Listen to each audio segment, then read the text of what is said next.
Hello friends, my name is Dr. Vijay Sharma. I am Assistant Professor in Department of Management, Engineering College Bikaner. Today we are going to discuss Chapter 3 in Marketing Management, Analyzing Marketing Environment. In today chapter we are going to discuss what is the marketing environment and how we can scan this environment along with the competitor analysis. And for this we have three tools in our hand. The first one is SWOT analysis, that is strength, weaknesses, opportunities, and threat analysis. Pest analysis, that I'm going to discuss further on in this chapter. And then Porter's five forces analysis or the Porter's five forces model. Now, one by one, we are going to discuss what we mean by SWOT analysis. See, one has to keep in mind that marketing environment basically consists of two environments, that is the external environment and the internal environment. For external environment there are different tools, and for the internal environment there are certain different tools that we have to keep in our mind. Now, one by one we are going to discuss.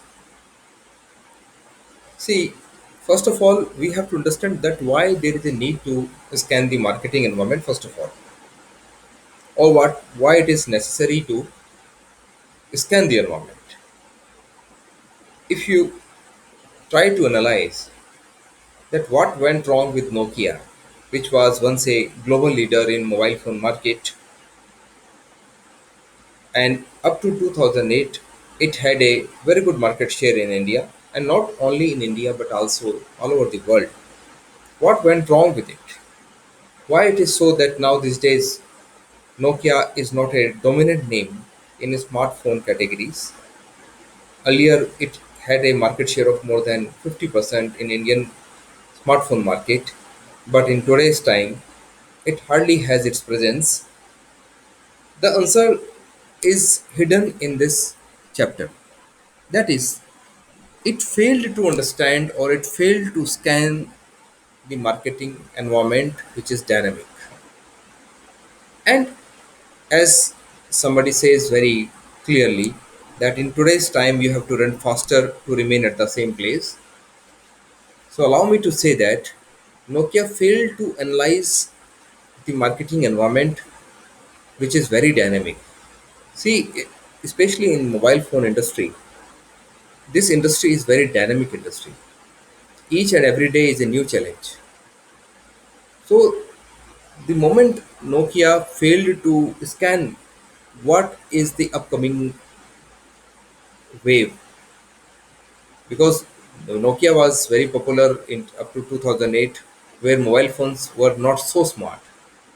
But with the advent of Apple iPhone, and subsequently Google has launched its own Google phone 2008 and 2009, Nokia failed to realize that smartphones are the new category and the age old keypad phones are not going to be the norm. So Nokia faltered on this place. And not only question of Nokia, there are many companies, I can count so many companies which failed to analyze the changing marketing dynamics, and then they were not able to make the product up to the requirement of their target market, and then they failed and vanished from the industry. There are many. Say for instance, there were a time when pagers were very much popular in India, and especially 1995, 1996. But even pager industry was not able to understand what the mobile phone industry would come. So pagers vanished and mobile phones took place. Every day is a new challenge for a marketing department. Every day there are certain issues that we have to take care of, and hence there is a need to analyze the market, to analyze the internal and the external environment. Now, if you want to analyze the internal environment, then SWOT analysis is a very good tool. What is SWOT analysis? Now, SWOT is a acronym. The full name is Strength, Weaknesses, Opportunities, and Threats. Now, as you can see in the slide, strengths and weaknesses are the internal sources or the internal things, whereas the opportunities and threats are the external. They are not in the hands of the company. But first of all, we have to understand what this SWOT analysis would give. What is the purpose of using this tool to scan the environment? This tool will give company a way to understand its strengths and weaknesses. What are the strengths? What are the pros? What are the good things that the company is doing right now? Maybe the company is good in in human power or human resources, or may the company is good in financial capabilities, or the logistic capabilities of the companies are very good, so on. And what are the problem areas? Through this analysis, we can identify the problem areas, that these are the problem areas. Maybe the company's sales force is not that efficient, or maybe the company has some products which are not very useful to the target market, and hence they are not successful. So this is a way of introspection about the company itself. Based on these internal factors, that are the strengths and weaknesses, the company can identify the opportunities and threats that are existing in the prevalent marketing condition. So, for instance, there may be some opportunity for the company, and if the company's strength lies in that area. Now, these days, when the whole world is fighting with coronavirus, maybe a pharma company can decipher a an opportunity that it was looking for a long time. Maybe the strength of the company lies in creating some product which can be useful in this global epidemic or pandemic. So everyday company has to analyze its strengths and weaknesses, and then it has to analyze the opportunities and threats which are external factors. Based on the internal strengths and weaknesses, the company has to analyze the external uh, factors, opportunities, and threats. A threat maybe is an opportunity. There is as we say in English, there is a silver lining. So maybe a threat could be used as an opportunity for a company, and for it, the leadership is very important. Leadership plays a very crucial role in identifying these threats and converting these threats into strengths. So this is a SWOT analysis diagram. The company may write what are the strengths and what are the weaknesses, then opportunities and threats, and this the whole diagram is known as the SWOT analysis. Now moving to the another analysis, which is external environmental tool or external environment scanning tool, we have the pest analysis. Now again, pest is a short form. What is the full form? Political factor. P stands for political factor, E stands for economic factor, S stands for socio-cultural factors, and T stands for technological factors. Now, we should talk about what is the relevance of scanning these factors. See, a company would like to scan the political factors while entering in a market or remaining in the market. For example, just for a simple example, now India and China both are developing countries, and a company might be interested in moving any one of the two. It might interested going in China, it might interested in coming to India, but one has to understand that the political atmosphere in India and China are in contrast with each other. India has a democracy, China is a communist country. The methodology, the working philosophy, the system of working there, the bureaucracy, altogether are different. In India, certain things are good. In China, certain things are good. I'm not criticizing any country, but a company has to understand what kind of the political mileage it can get out of India or out of China. Because in a company has to cater its own needs. So a company has to scan these two countries, or maybe the another countries if it is interested in going there, or even in India. A company has to understand what kind of the political issues are there in different states, and it has to adjust itself. What could be the political issues? Maybe the monopolies are there, maybe the monopolies legislation is there, or the environmental protection laws are so strict, especially in Scandinavian countries like Sweden, Norway. So these countries, environmental protection laws are very strict compared to the African countries or the sub-Saharan countries or the South Asian countries where the environmental issues are not that strongly governed. And then a company has to see the taxation policies. There are certain countries which are tax haven. So a bank or a financial company might be interested in moving its headquarter into those areas where the tax havens are there. So a company has to analyze all these small but relevant issues. The another issue is the employment laws. What kind of the laws are there in that particular country? There are some certain countries where which focuses on giving domestic employments to its citizens. Donald Trump has recently stated that it's a first in American policy, or America First policy, where he urges the companies to to offer the jobs to American citizens, and then there are certain government policies also. So a company has to take care of all these things. Then the other factor is economic. Again a very important factor. In economic factors, there are certain sub issues, like first is inflation. What kind of the inflation status in that particular country or in particular state where a company might to open or wish to open a new office or open its branches, or what kind of the employment level is there, what kind of the disposable income the country is having. Now on papers, it look like very simple, but it is actually a very complicated case. It's not only a question about disposable income. It is a question of how a country people spends the income.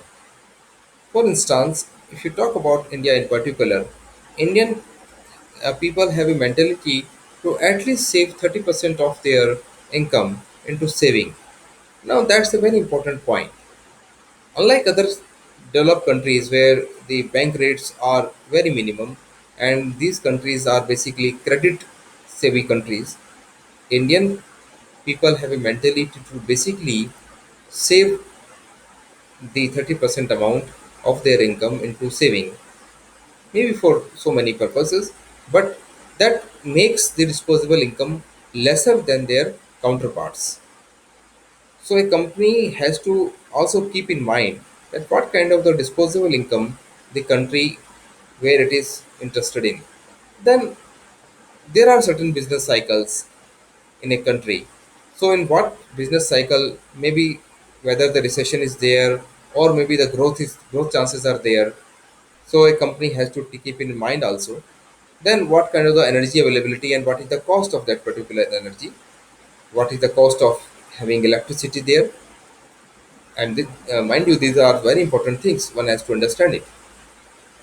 In India, if you're in Rajasthan, you can use the solar power, which is comparatively very less and very energy saving, very environmental efficient. So a company has to keep in mind this thing also. Then a very important thing is the socio-cultural factors.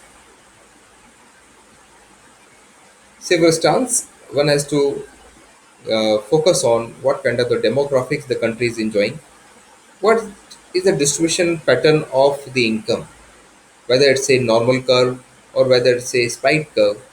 So whether the overall population is enjoying the fruits of a good income, or whether only 10-15% people are enjoying the fruits of the income, because it's a law of average.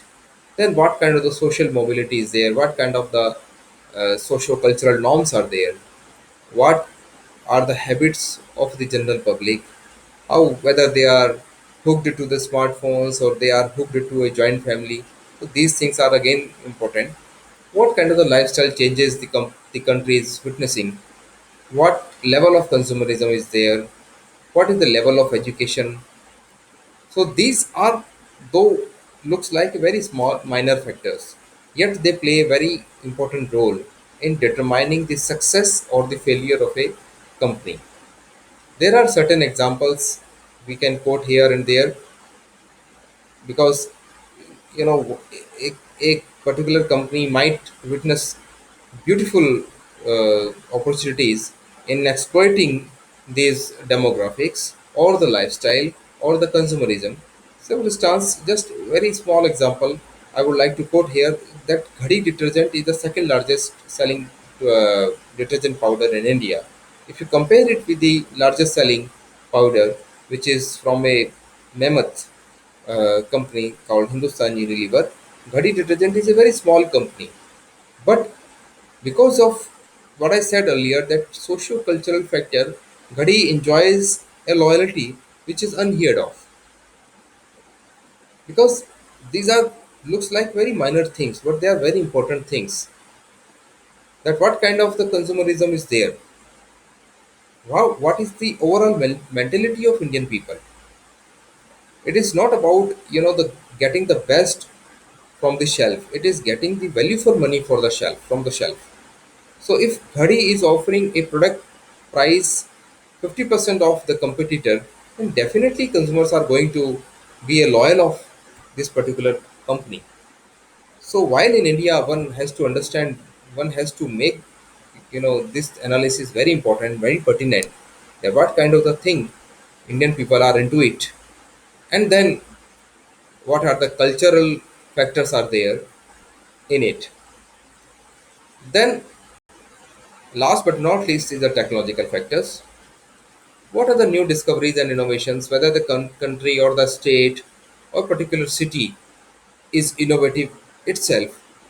Say, for instance, there are certain IT hubs in India like Hyderabad or Bangalore or the Gurgaon or the Chandigarh. What prompt the IT companies to look into these areas because of these innovations which are abundant in these cities? And then there is a speed of technology transfer also. And what kind of the internet facilities are there in the cities? A company who is interested in you know uh, back office operation might be interested in venturing into Pune or Hyderabad or Bangalore instead of coming to Jaipur or Jodhpur because of these particular issues. Technological issues also plays a very strong role in determining the country's or company's preference. This is the five factors. This is the third way, or the third tool to analyze the market. We say it's a five forces analysis given by Peter F. Drucker. Now, there are five forces that determine the success and the failure of the company. The first one is the supplier factor or the supplier forces, which has a bargaining power. The another side is the buyers who has bargaining power. Then there are the power or the forces, the potential entrants, that is the threat from the entrants, threats of the new entrants. Then there is a threat from the substitutes, and in between all of them, there is a competitive rivalry. So this is known as five forces model. One by one, we can discuss it. A company has to understand that what kind of the supplier it has. Now, if the supplier is very strong, or the company is in a market which is very niche, and a supplier who is supplying it has a monopoly, then definitely that supplier is going to affect the company's decision or the prices, because it has that kind of the bargaining power that company does not have it.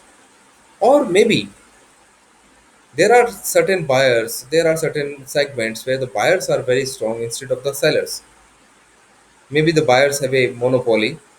Maybe the buyer, say for instance, in car market, there are certain dealers which are very strong. And personally, I know many of the dealers. A dealer might be having branches in almost in Rajasthan, so it can pressurize the company and it can bargain it. So the supplier can, forces the company to changes its policy, or the buyers can force the company to change the policies according to them. So this is a bargaining power from the suppliers or the buyers. Then there is always a constant threat from the potential entrants. A company has to always keep its antenna on that what are the new entrants that are coming into the segment. And then there is a threat from the substitutes also. For instance, a tablet industry has a problem with the laptop industry, or the laptop industry has a problem from the emerging tablet industry. And these two industries are also having a problem from the smartphone industry, because now these days people are hooked into smartphone more than the tablets and the laptops. So there is always a constant threat from the substitutes and the potential entrants. And in between all them, there is a fifth force, that is competitive rivalry. The already existing competitors exert pressures on each other, and they try to modify the company's policy. For instance, if you talk about in India in particular, and this is one of the example which I'll often quotes in my classes, that is in India, Pepsi and Coke are rivals, no two questions about it, but they have a problem from the other substitutes and the new entrants also, because in India they have a they have a competition from tea and coffee as well, and they could have a problem from Juafja as well, or the lassi as well, or the Nibu Shikanji as well. So that's a live example of how potential entrants or the substitutes can exert a pressure on each other. In elsewhere in the world, Pepsi has a competition from Coke, but in India, Pepsi and Coke are not only the only competitors.